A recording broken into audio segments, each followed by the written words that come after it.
मनुष्य एक 7 मंजिला मकान है।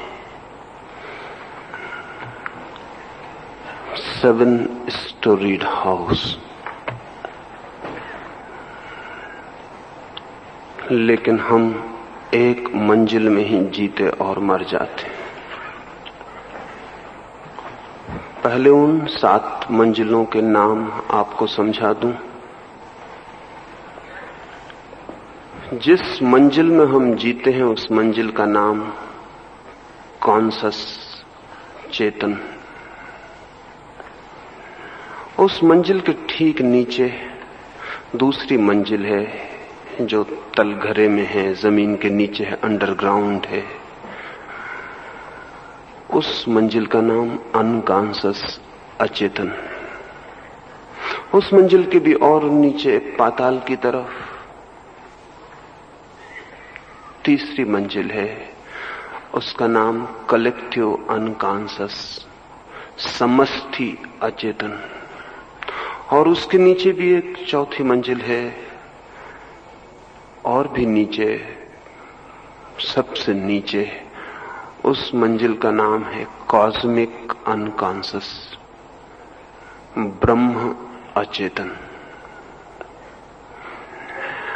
जिस मंजिल पर हम रहते हैं उसके ऊपर भी एक मंजिल है।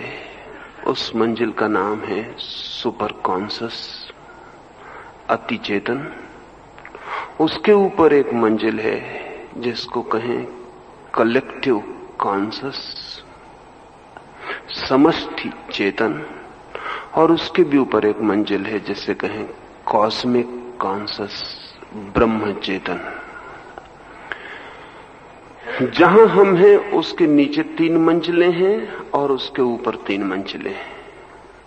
ये मनुष्य का 7 मंजिलों वाला मकान है। लेकिन हम में से अधिक लोग चेतन मन में ही जीते और मर जाते हैं। आत्मज्ञान का अर्थ है इस पूरी 7 मंजिल की व्यवस्था से परिचित हो जाना। इसमें कुछ भी अपरिचित न रह जाए, इसमें कुछ भी अनजाना न रह जाए। क्योंकि इसमें यदि कुछ भी अनजाना है तो मनुष्य अपना मालिक, अपना सम्राट कभी भी नहीं हो सकता। जो अनजाना है वही उसकी गुलामी है। वो जो अज्ञात है, वो जो अंधकारपूर्ण है, वही उसका बंधन है। वो जो नहीं जाना गया वो नहीं जीता गया है। अज्ञान ही हार है और ज्ञान ही विजय की यात्रा है। इस 7 मंजिल के भवन में हम सिर्फ एक मंजिल को जानते हैं जिसमें हम अपने को पाते हैं, जहां हम हैं। इस मंजिल में ही जीते रहने का नाम प्रमाद है। इस मंजिल में ही बने रहने का नाम प्रमाद है। प्रमाद का अर्थ है मूर्छा, प्रमाद का अर्थ है बेहोशी, प्रमाद का अर्थ है निद्रा, प्रमाद का अर्थ है तंद्रा, प्रमाद का अर्थ है सम्मोहित अवस्था, हिप्नोसिस। हम इस एक मंजिल से इस तरह हिप्नोटाइज्ड हो गए हैं, हम इस एक मंजिल से ऐसे सम्मोहित हो गए हैं कि हम इधर उधर देखते भी नहीं। हमें पता भी नहीं चल पाता है कि हमारे व्यक्तित्व में, हमारे जीवन में, हमारे होने में और भी बहुत फैलाव है। साधना का अर्थ है इस प्रमाद को तोड़ना, इस मूर्छा को तोड़ना। स्वभावतः इसे मूर्छा क्यों कहें, इसे प्रमाद क्यों कहें? एक आदमी के पास 7 मंजिल का मकान हो और वो एक ही मंजिल में रहता हो और उसे दूसरी मंजिलों का पता न चले तो हम क्या कहेंगे? क्या वो आदमी जागा हुआ है? यदि वो आदमी जागा हुआ है तो उसे बाकी मंजिलों से अपरिचित रहने की संभावना नहीं है। हाँ, यही हो सकता है कि एक आदमी अपने मकान की एक ही मंजिल से परिचित हो और 6 मंजिलें अपरिचित हों। ये तभी संभव है जब वो एक मंजिल में सोया हुआ हो, अन्यथा उसे पता चलना शुरू हो जाएगा। हम सोए हुए लोग हैं, इसलिए हम जहां हैं वहीं जी लेते हैं, हमें कुछ और पता नहीं चलता। ये जो 3 मंजिलें नीचे फैली हैं और 3 मंजिलें ऊपर फैली हैं, इनका हमें तब तक पता नहीं चलेगा जब तक हम अपनी मंजिल में सोए हुए। इसलिए पहले हम अपने सोए हुए होने के तथ्य को ठीक से समझ लें तो जागने की यात्रा शुरू हो सकती है। क्या आपने कभी ये ख्याल किया कि आप एक सोए हुए आदमी हैं? शायद नहीं ख्याल किया होगा, क्योंकि सोए हुए आदमी को इतना भी पता चल जाए कि मैं सोया हुआ हूं तो जागने की शुरुआत हो जाती। असल में इतनी बात का पता भी चलना कि मैं सोया हुआ हूं जागने की खबर है। नींद में यह भी पता नहीं चलता कि मैं सोया हुआ हूं, यह भी पता जागने में ही चल सकता है। पागल को यह भी पता नहीं चलता कि मैं पागल हूं, यह भी गैर पागल को ही पता चल सकता है। नींद में आपने कभी नहीं जाना कि आप सोए हैं, जाग के आपको पता लगता है कि अरे मैं सोया हुआ था। सोए हुए होने का अनुभव भी जागने का अनुभव है, नींद का अनुभव नहीं है। इसलिए मैं आशा नहीं करता कि आपको पता चला होगा कि आप सोए हुए हैं। लेकिन जो जाग गए हैं वो कहते हैं कि आप सोए हुए हैं। थोड़ी सी बातें की जा सकती हैं जिनसे शायद आपको ख्याल आ जाए। एक आदमी है, क्रोध करता है, गालियां बकता है, सांझ को क्षमा मांगने आता है और कहता है माफ करें, जो मैं नहीं कहना चाहता था वो कह गया। इन स्पाइट ऑफ मी, वो कहता है मेरे बावजूद मैं नहीं चाहता था और बातें हो गई, माफ करें। क्या उस आदमी से पूछा जा सकता है कि तुम यदि नहीं चाहते थे तो बातें कैसे हो गई? क्या तुम जागे हुए थे या सोए हुए थे? क्या आपने क्रोध करके हर बार यह अनुभव नहीं किया है कि कुछ जो नहीं करना था वो आपने कर लिया? अगर ऐसा अनुभव किया है तो इसका मतलब है कि जो किया गया वो नींद में किया गया होगा, अन्यथा ये बात उसी वक्त पता चल सकती थी कि जो नहीं करना है वो हम कर रहे हैं। स्वामी आनंद एक रात मेरे साथ रुके थे तो उन्होंने एक संस्मरण मुझे सुनाया। उन्होंने कहा गांधी जी के बिल्कुल प्राथमिक जीवन का। हिंदुस्तान आए हुए थे और किसी सभा में उन्होंने अंग्रेजों के लिए अपशब्द बोले, गालियां दी। स्वामी आनंद ने उन्होंने जो बोला था उसको पत्रों में रिपोर्ट की, अखबारों में खबर भेजी, लेकिन स्वामी आनंद ने वे शब्द निकाल दिए जो गांधी जी ने उपयोग किए थे। कठोर थे, कटु थे, विषाक्त थे, गालियां थीं, अपशब्द थे, वो अलग कर दिए। और फिर दूसरे दिन स्वामी आनंद गांधी जी के पास वो रिपोर्ट लेके गए और उन्होंने कहा कि मैंने उतनी चीजें अलग कर दी। तो गांधी जी ने उनकी पीठ ठोंकी और कहा कि बहुत ठीक किया जो अलग कर दिया, क्योंकि जो मुझे नहीं कहना चाहिए था वो मैंने कह दिया। स्वामी आनंद मुझसे बोले कि गांधी जी ने मेरी पीठ ठोंकी और कहा कि तुम ठीक पत्रकार हो। मैंने स्वामी आनंद से कहा कि आपने गांधी जी के अहंकार की तृप्ति की, उन्होंने आपके अहंकार की तृप्ति कर दी, एक दूसरे की पीठ ठोक दी। मैंने कहा एक दूसरा प्रयोग कभी किया कि नहीं कि गांधी जी ने गालियां न दी हों और आप अखबार में जोड़ के लिखाते कि गालियां दी, फिर वो पीठ ठोकते तो पता चलता। हालांकि दोनों बातें एक सी हैं। रिपोर्टिंग झूठ है। स्वामी आनंद ने जो रिपोर्ट की वो झूठ है। गाली अगर दी गई थी तो दी गई थी, उन्हें रिपोर्ट किया जाना चाहिए। लेकिन गांधी जी ने कहा कि अच्छा किया तुमने वो निकाल दिया, क्योंकि जो मुझे नहीं कहना चाहिए था वो मैंने कहा था। अगर जो नहीं कहना चाहिए था वो कहा था तो गांधी जी उस वक्त होश में थे या बेहोश थे? हम पश्चाताप इसलिए करते हैं कि हम बेहोशी में कुछ कर जाते हैं और जब थोड़ा सा होश का क्षण आता है तो पछताते हैं। होश से जीने वाले आदमी की जिंदगी में पश्चाताप नहीं होता, रिपेंटेंस नहीं होता, क्योंकि वो जो कर रहा है पूरी तरह जान के कर रहा है। पश्चाताप का कोई कारण नहीं। क्या आपकी जिंदगी में ऐसे रोज मौके नहीं हैं जब आप पछताते हैं? अगर पछताते हैं तो समझ लेना कि आप सोए हुए आदमी हैं। जो आप करते हैं क्या उसके करने का पूरा कारण आपके होश में होता है? जब आप क्रोध करते हैं तो आप करते हैं या हो जाता है? अगर करते हैं तब तो ठीक, लेकिन अगर हो जाता है तो आप फिर जागे हुए आदमी नहीं है, सोए हुए आदमी हैं। हम जो भी कर रहे हैं उसके हम करता हैं या वो सब हमारे ऊपर घटित हो रहा है। एक पंखे की बटन हम दबाते हैं, पंखा चलता है। अगर पंखा दूसरे पंखों से कहता होगा तो वो ये नहीं कह सकता कि मैं चलता हूं, वो इतना ही कह सकता है कि चलना मुझ पर घटित होता है। हम मशीन हैं या मनुष्य?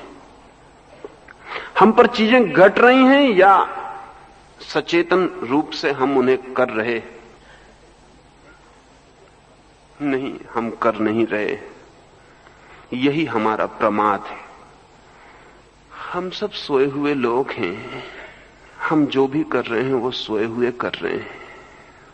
प्रेम, घृणा, दोस्ती, दुश्मनी, क्रोध, क्षमा, प्रायश्चित, सब सोया हुआ हो रहा है। अगर हम अपनी जिंदगी का पूरा हिसाब लगाएं तो वो हमें सपने जैसी मालूम पड़ेगी, जिंदगी जैसी नहीं मालूम पड़ेगी। अगर आप लौट के पीछे की तरफ देखें, जितनी जिंदगी आपकी गुजर गई है, तो वो ऐसी नहीं लगेगी कि जिए आप, वो ऐसी लगेगी जैसे आपको जिया गया। You have been lived. कुछ आपके ऊपर से गुजरता गया है। एक फिल्म की तरह आपके ऊपर से कोई चीज गुजरती गई है।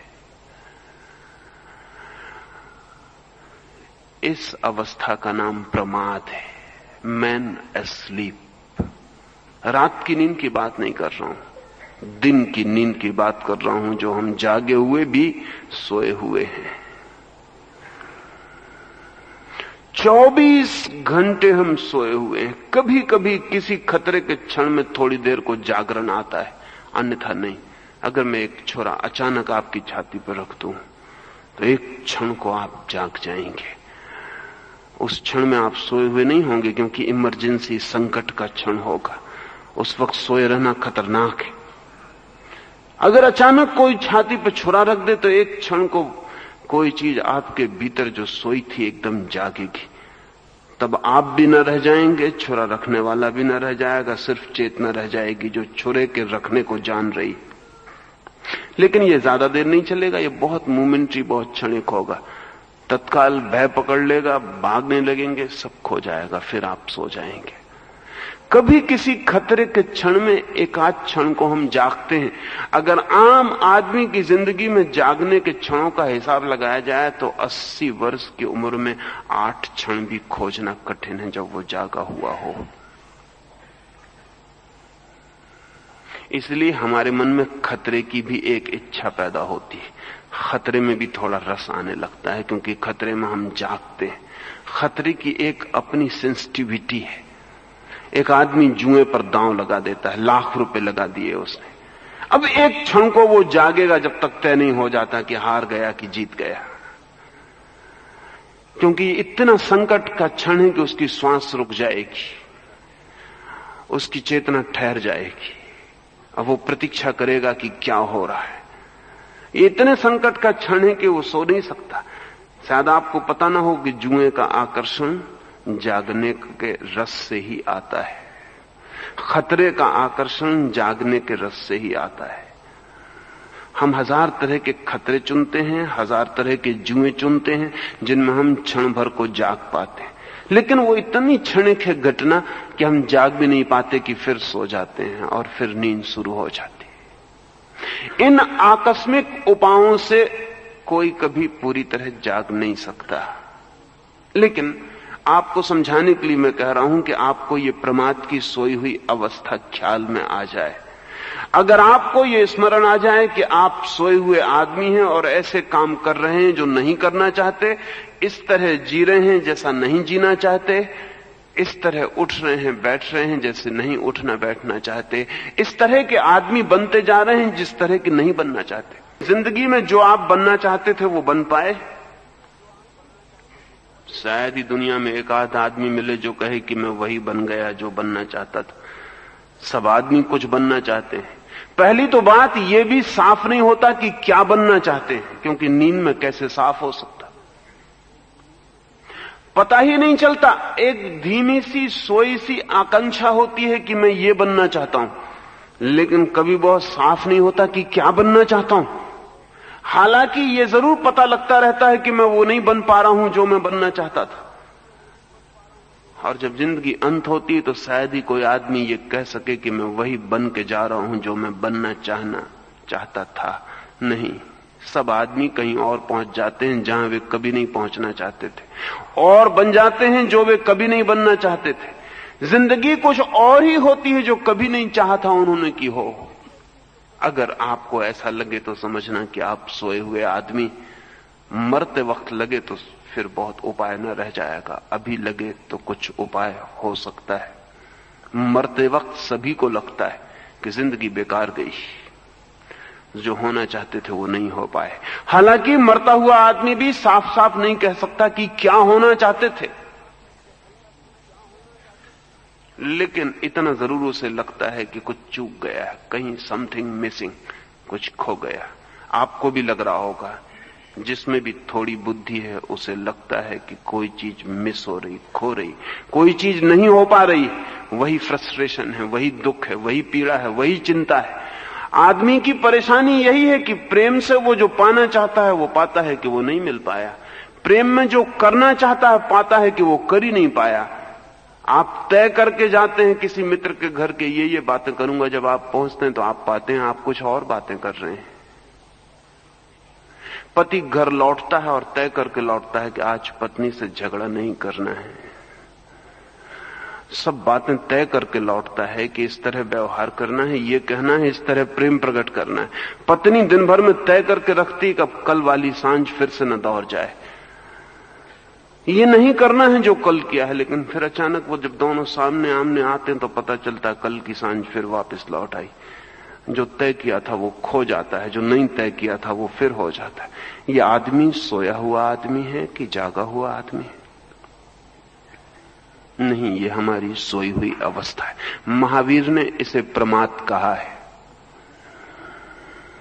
प्रमाद अर्थात सोए हुए होना। यदि ये स्मरण आ जाए कि मैं सोया हुआ हूं तो खोज शुरू हो सकती है।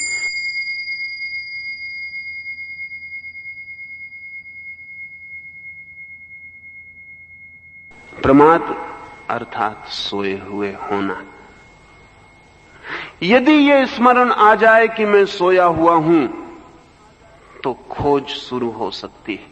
इसलिए अप्रमाद का पहला सूत्र है इस बात की समझ कि मैं सोया हुआ हूं। To be aware of one's sleep. वो जो नींद है उसका पहला होश। और समझ लें कि जिस दिन आपको ये पता चल जाए कि आप सोए हुए हैं, सुबह करीब है।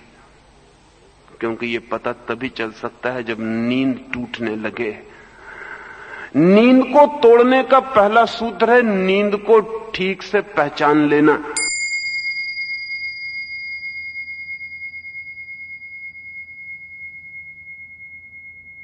नींद को तोड़ने का पहला सूत्र है नींद को ठीक से पहचान लेना। यह आपसे पहला सूत्र कहता हूं कि आप सोए हुए आदमी हैं, इसे ठीक से समझ लेना।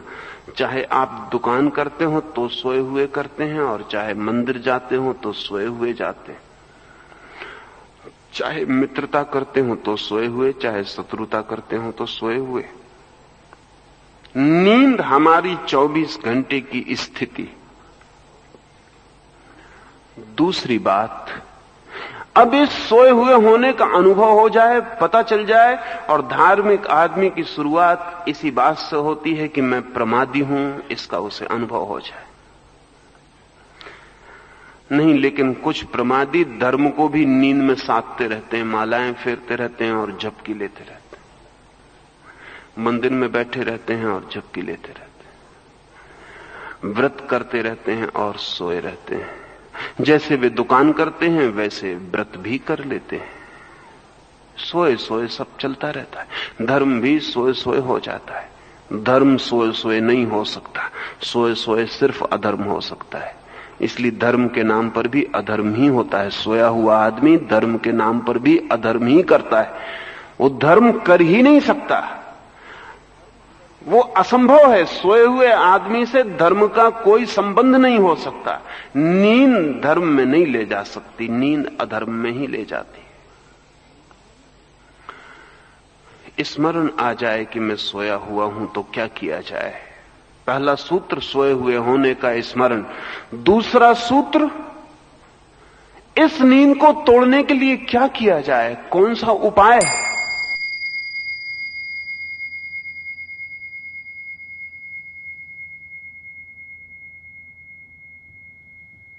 स्मरण आ जाए कि मैं सोया हुआ हूं तो क्या किया जाए। पहला सूत्र सोए हुए होने का स्मरण। दूसरा सूत्र, इस नींद को तोड़ने के लिए क्या किया जाए, कौन सा उपाय है। और ध्यान रहे, जो आदमी अपनी इस मंजिल की नींद को तोड़ दे वो इसके नीचे की मंजिल की सीढ़ियों पर पहुंच जाता है अपने आप। अगर कोई आदमी चेतन मन में जाग जाए तो अचेतन में उतर जाता है। अचेतन में उतरने का सूत्र चेतन मन में जाग जाना है। जैसे कि हम नींद में जाग जाएं तो हम जागरण में उतर जाते हैं, चित्त दशा फौरन बदल जाती। एक आदमी को नींद में हमने हिला दिया, वो जाग गया तो नींद गई और जागना शुरू हो गया, दूसरी चित्त दशा शुरू हो गई।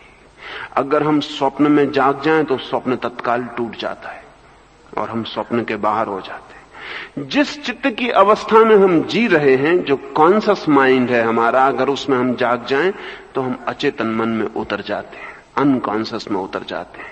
और इसके पहले कि मैं समझाऊं कैसे जागें, ये भी आपको समझा दूं कि जितने हम नीचे गहरे उतरते हैं उतने ही हम ऊपर भी उठते जाते हैं। जीवन का नियम ऐसा ही है जैसा वृक्षों का नियम है। जड़ें नीचे जाती हैं, वृक्ष ऊपर जाता है।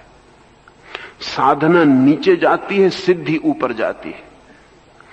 जितनी गहरी जड़ें नीचे उतरने लगती हैं उतना वृक्ष आकाश को छूने ऊपर बढ़ने लगता है। वो जो फूल खिलते हैं आकाश में, उनका आधार नीचे पाताल में चली गई जड़ों में होता है। अगर वृक्ष को ऊपर बढ़ना है तो उसे नीचे बढ़ना पड़ता है, उल्टा लगेगा। ऊपर बढ़ने के लिए नीचे बढ़ना पड़ता है। साधना सदा नीचे ले जाएगी गहराइयों में, और सिद्धि सदा ऊपर उपलब्ध होगी ऊंचाइयों में। साधना एक डेप्थ है, गहराई है, और सिद्धि एक पीक है, ऊंचाई है। अपने में ही जो नीचे उतरेगा वो अपने में ही ऊपर जाने की उपलब्धि को पाता चला जाता है। सीधे ऊपर जाने का वो उपाय नहीं है, सीधे तो नीचे जाना पड़ेगा। कॉन्शस से अनकॉन्शस में, अनकॉन्शस से कलेक्टिव अनकॉन्शस में, कलेक्टिव अनकॉन्शस से कॉस्मिक अनकॉन्शस में। और प्रति बार जब आप चेतन से अचेतन में जाएंगे तब अचानक आप पाएंगे कि ऊपर का भी एक दरवाजा खुल गया।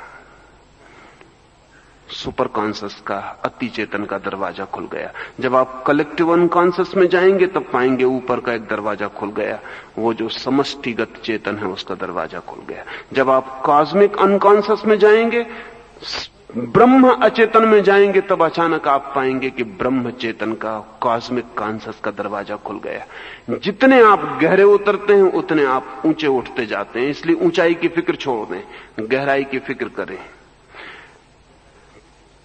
कैसे, जिस जगह हम हैं वहां हम कैसे जागे। अगर कोई आदमी हम पूछे कि हम तैरना कैसे सीखें तो उससे हम क्या कहेंगे? उससे हम कहेंगे तैरना शुरू करो। असल में बिना सीखे तैरने के लिए उतर जाने से ही सीखने की शुरुआत होती, तैरने की शुरुआत होती। हां, इतना है कि बहुत गहरे पानी में मत उतरे, उथले पानी में उतरे। इतने पानी में उतरे कि डूब भी ना जाएं, और इतने पानी में उतरे कि तैर भी सके। यहीं से शुरुआत करनी पड़ेगी। तो आपसे मैं कोई परम जागरण की आकांक्षा नहीं रखता हूं। थोड़े से पानी में उतरना शुरू करें। जहां आप सोए हुए हैं उन छोटी छोटी क्रियाओं में जागना शुरू करें। रास्ते पे चल रहे हैं, जाग के चल सकते हैं, सो के भी चल सकते हैं। अधिक लोग सोए हुए चलते हैं। अगर आप किनारे खड़े होकर रास्ते पे चलते लोगों के देखें तो अनेक उनमें से अपने से ही बातचीत करते हुए जाते मालूम पड़ेंगे। कोई हाथ हिला रहा है, किसी को जवाब दे रहा है जो नहीं है, किसी के ओंठ कप रहे हैं, वो किसी से बात कर रहा है जो नहीं है। यह आदमी नींद में है।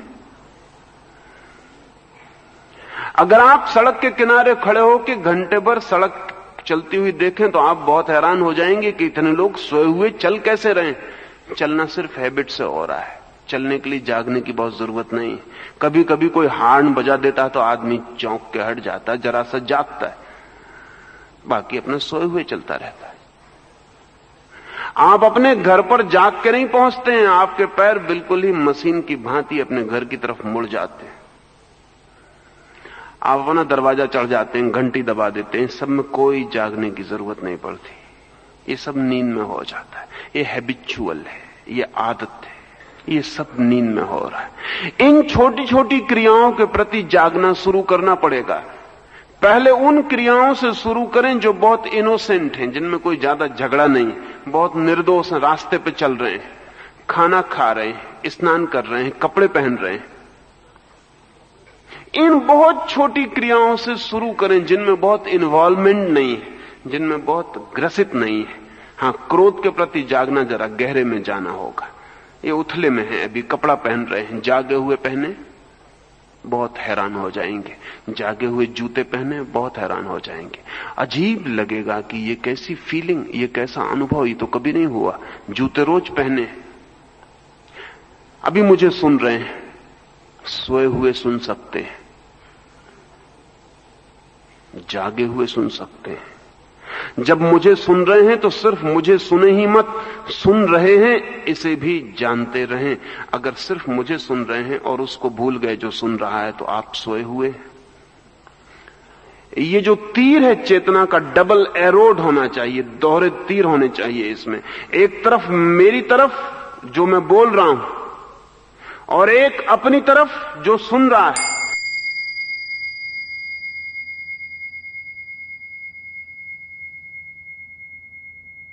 ये जो तीर है चेतना का, डबल एरोड होना चाहिए, दोहरे तीर होने चाहिए इसमें।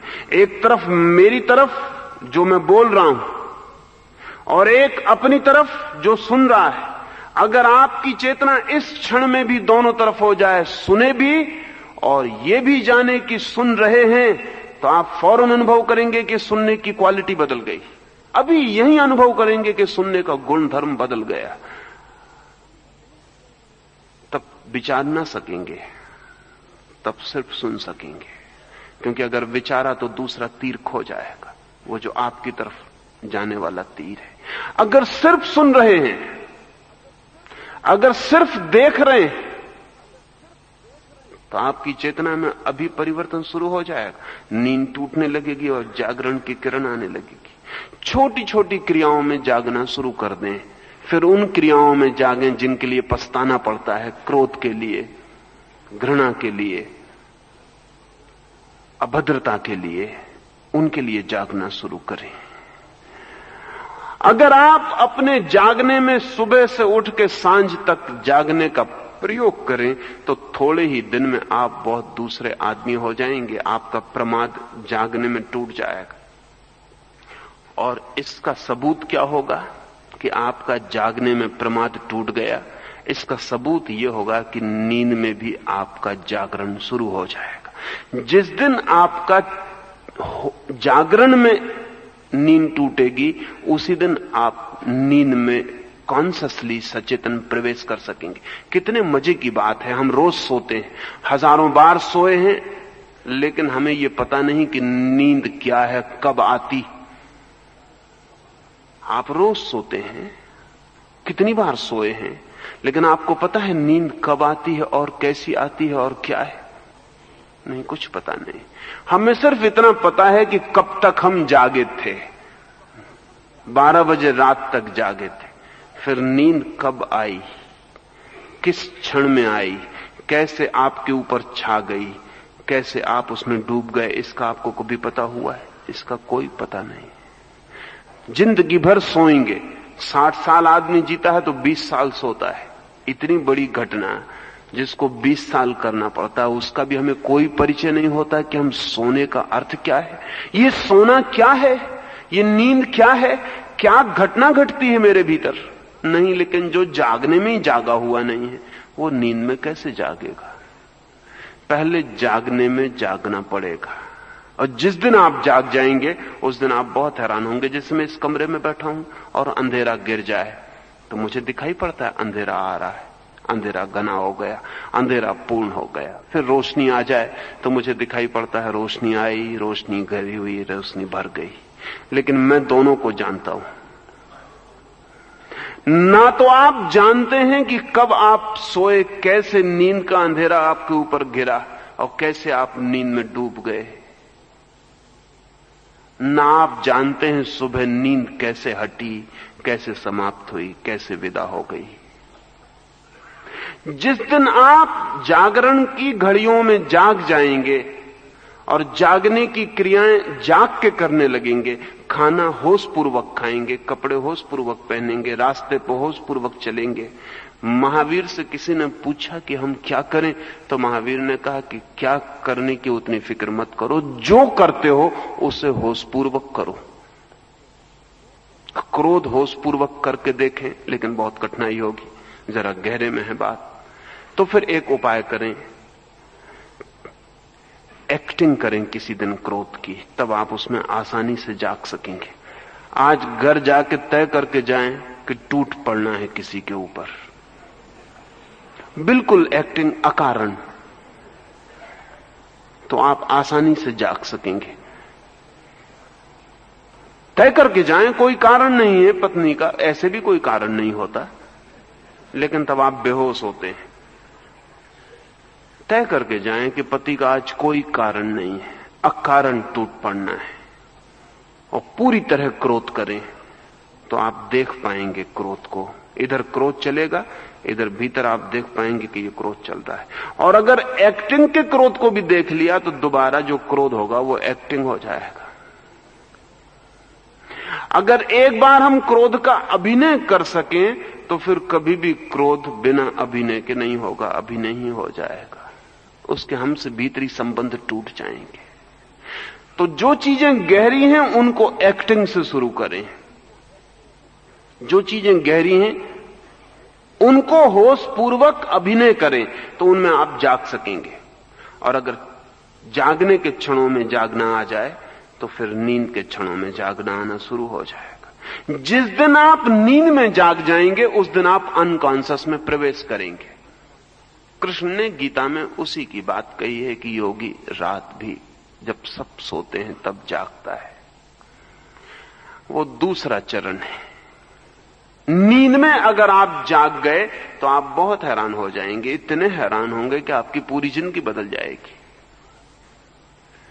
अगर आप रात में नींद में जागे हुए सो सके, जो कि एक मिरेकल है, एक बहुत अद्भुत चमत्कारपूर्ण घटना है। जिस दिन आप सोए और जागे एक साथ, भीतर जागे और बाहर सोए रहे, उस दिन सुबह आप इतने ताजे उठेंगे जैसी ताजगी का आपको कभी भी पता नहीं। उस ताजगी का शरीर से कोई संबंध नहीं, उस ताजगी का बहुत गहरे में आत्मा से संबंध हो जाता है। जिस दिन आप जागे हुए सो सकेंगे उस दिन आपके स्वप्न तिरोहित होने लगेंगे, क्योंकि आप स्वप्नों के प्रति जाग जाएंगे। ऐसा नहीं कि बाद में पता चलेगा कि मुझे स्वप्न आया। जब स्वप्न आ रहा है तभी आप जानेंगे कि स्वप्न आ रहा है। जैसा मैंने आपसे कहा कि चेतन मन की क्रियाओं के प्रति जागें तो अचेतन मन में प्रवेश हो जाएगा, फिर अचेतन मन की क्रियाओं के प्रति जागें तो समष्टि अचेतन, कलेक्टिव अनकॉन्शियस में प्रवेश हो जाएगा। अचेतन मन की क्रिया है स्वप्न। स्वप्न के प्रति जब जागेंगे तो आप अचानक पाएंगे कि एक दरवाजा नीचे और खुल गया। वो कलेक्टिव अनकॉन्शियस का दरवाजा है। वो मेरा अचेतन नहीं है, हम सबका अचेतन है। उस समष्टिगत अचेतन की अपनी क्रियाएं हैं जिनको धर्मों ने बड़ा महत्व दिया है, बड़े अनुभव हैं।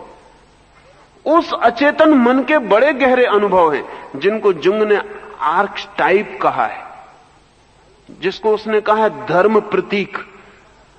उस गहरे अचेतन में, कहें समष्टि अचेतन में ही दुनिया की सारी माइथोलॉजी पैदा हुई।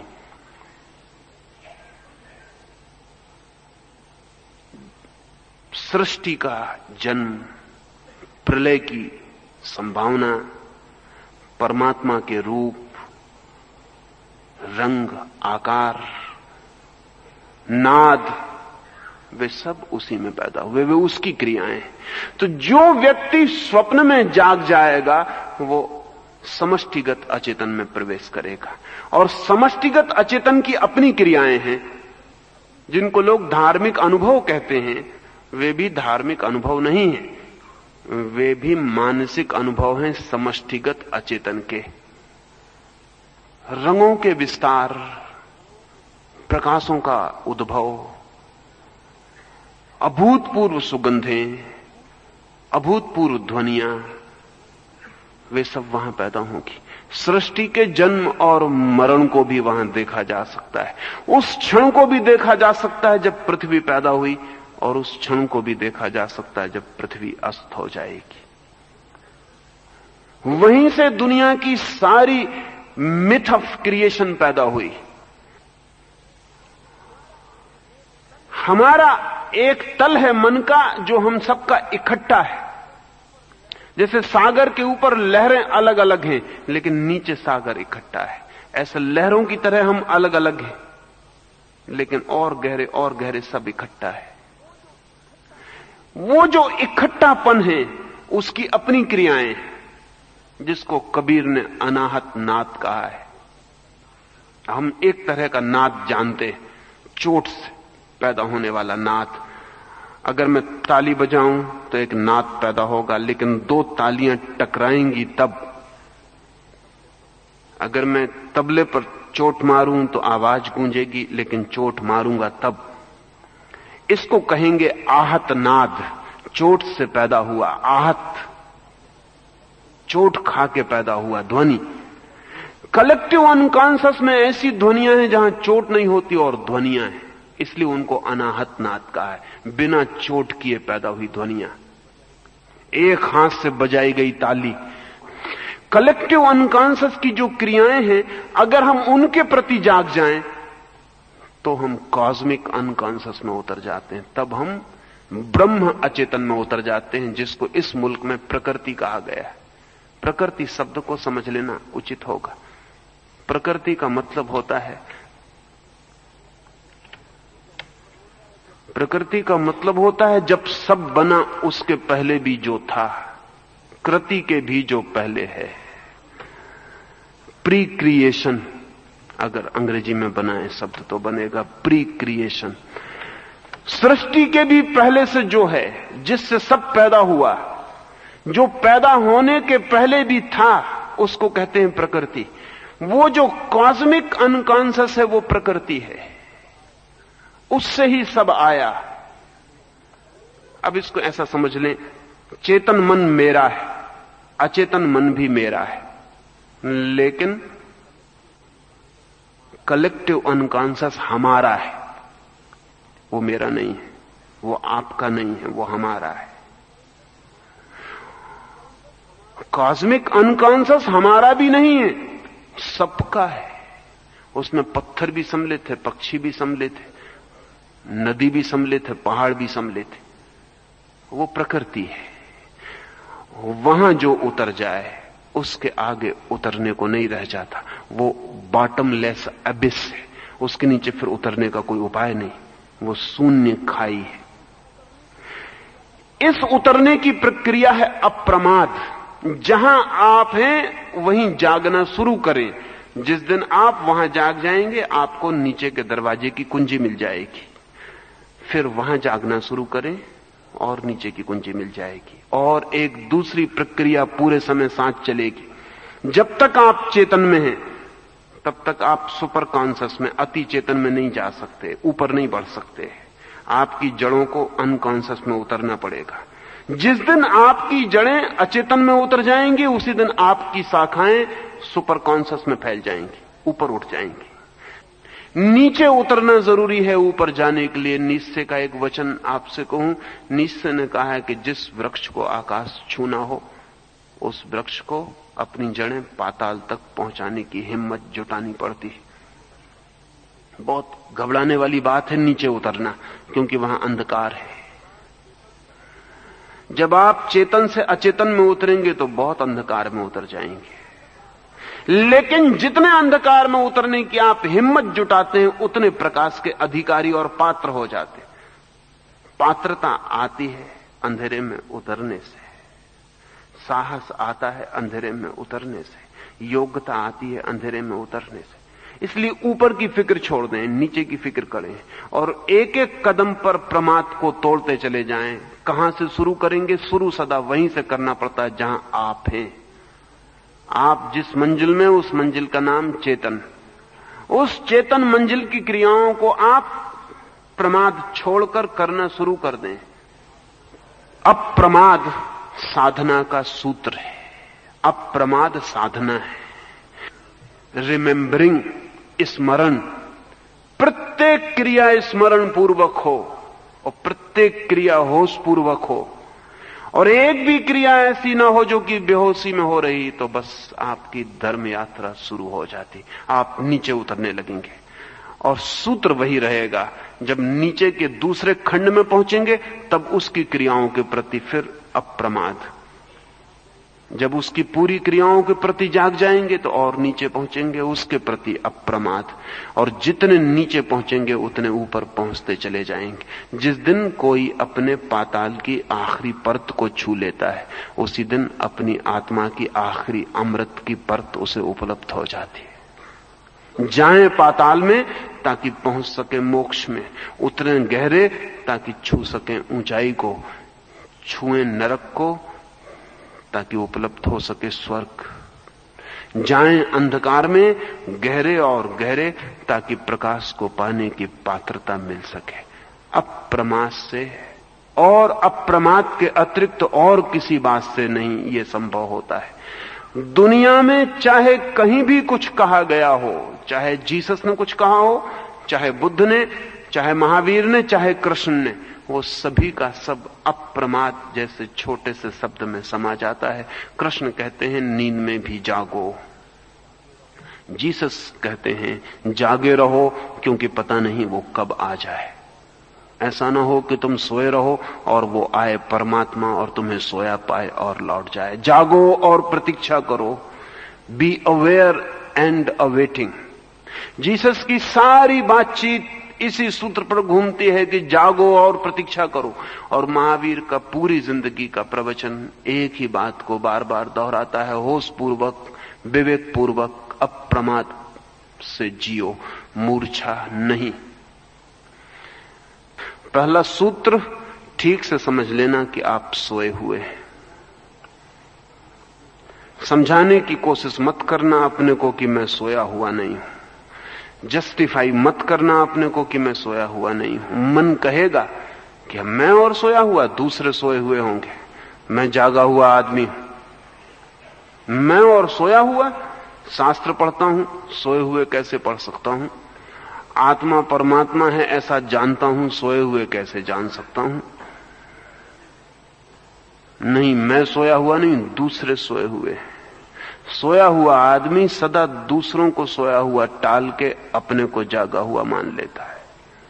ये नींद को बचाने का उपाय है, इस सेफ्टी मेजर है नींद का। और नींद के अपने उपाय हैं बचने के। ध्यान रखना, नींद टूटने से बचना चाहती है। नींद सब तरह का इंतजाम करती है कि टूट ना जाए। अगर आप रात भूखे सो गए हैं तो नींद अपने को बचाने के लिए भोजन देती आपको सपने में। अगर सपने में भोजन न मिले तो नींद टूट जाएगी, तो नींद इंतजाम करती है कि भोजन ले लो, झूठा सही, क्योंकि नींद झूठी चीजें दे सकती है, नींद सच्ची चीजें नहीं दे सकती। भूखे आदमी को सपने में निमंत्रण दिलवा देती नींद के, सम्राट के घर आज भोज है और आपको निमंत्रण मिला है। और जो उस आदमी ने जिंदगी में कभी नहीं खाया वो नींद उसके सामने रख देती। ये नींद अपने को बचा रही। आपको पेशाब लगी है नींद में तो नींद कहेगी कि बाथरूम में चले जाओ, नींद में ही चले जाओ, उठने की कोई, उठने में नींद टूट जाएगी। आपने अलार्म भरा है 4 बजे उठने का, अलार्म की घंटी बजती, नींद कहती है घंटी नहीं, मंदिर का घंटा बज रहा, आराम से सो रहो। नींद अपने सेफ्टी मेजर बनाए हुए है। नींद ने इंतजाम किया हुआ है कि टूट ना जाए। तो आप जागते में भी नींद का एक इंतजाम है। वो इंतजाम ये कि वो आपसे कहेगी तुम तो जागे हुए हो, बाकी लोग सोए हुए हैं, तुम इनको जगाने की कोशिश करो तो अच्छा, तुम तो जागे हुए ही हो, अगर आपका मन आपसे कहे कि जागे हुए ही हो, तो इस नींद के सुरक्षा से बचना, इस धोखे में मत पड़ जाना। एक, जिस दिन पता चल जाए कि मैं सोया हुआ हूं, एहसास हो जाए, और कल की कोई जरूरत नहीं है, अभी यही एहसास हो सकता है कि सोए हुए हैं, तो फिर जागने का उपाय शुरू करना, छोटी छोटी क्रियाओं में जागना, और जो गहरी क्रियाएं हैं उनका अभिनय करके जागने की कोशिश करना। अगर संकल्प पूर्वक नींद की तरकीबों से बचते हुए जागने की प्रयास किया जाए, तो जो महावीर को संभव हुआ, जो बुद्ध को संभव हुआ, वो आपको भी संभव हो सकता है। पोटेंशियली बीज रूप से आपकी वही संभावना है जो किसी की भी है। आप भी वही हो सकते हैं जो जगत में कोई भी कभी हुआ है। तो जागने की कोशिश करना, और जागने की कोशिश जब गहरी हो जाए तो रुक मत जाना, अन्यथा दूसरे चरण पर नींद पकड़ लेगी, दूसरे मंजिल में रह जाएंगे। फिर वहां जागने की कोशिश करना। लंबी है ये यात्रा, असंभव नहीं। कठिन है ये यात्रा, असंभव नहीं। जो करता है वो कर ही पाता है। और नीचे नीचे उतरते जाना, ऊपर की फिक्र छोड़ देना, ऊपर के फल अपने से आने लगेंगे। जितने आप नीचे उतरेंगे उतने ऊपर फूल खिलने लगेंगे, उनकी सुगंध, उनका प्रकाश, उसका आनंद झरने लगेगा। जैसे जैसे नीचे जाएंगे वैसे वैसे ऊपर जाने लगेंगे। और जिस दिन कोई व्यक्ति अपनी गहराई से गहराई को छू लेता है, द अल्टीमेट डेप्थ, जिस दिन परम गहराई को छू लेता है उसी दिन परम ऊंचाई को छू लेता है। और जिस दिन दोनों छू लेता है उस दिन गहराई और ऊंचाई एक हो जाती हैं, दो नहीं रह जाती। उस दिन सब एक हो जाता है। 7 मंजिल का ये मकान जिस दिन पूरा जान लिया जाता है उस दिन एक हो जाता है। उस दिन फिर इसमें 7 मंजिलें भी नहीं रह जाती, सब बीच के पर्दे गिर जाते हैं, दीवारें हट जाती और एक भवन रह जाता है। उस एक का अनुभव ही परमात्मा का अनुभव है। उस एक का अनुभव ही मोक्ष का अनुभव है। उस एक का अनुभव ही अद्वैत का अनुभव है। उस एक का अनुभव ही समाधि का अनुभव है।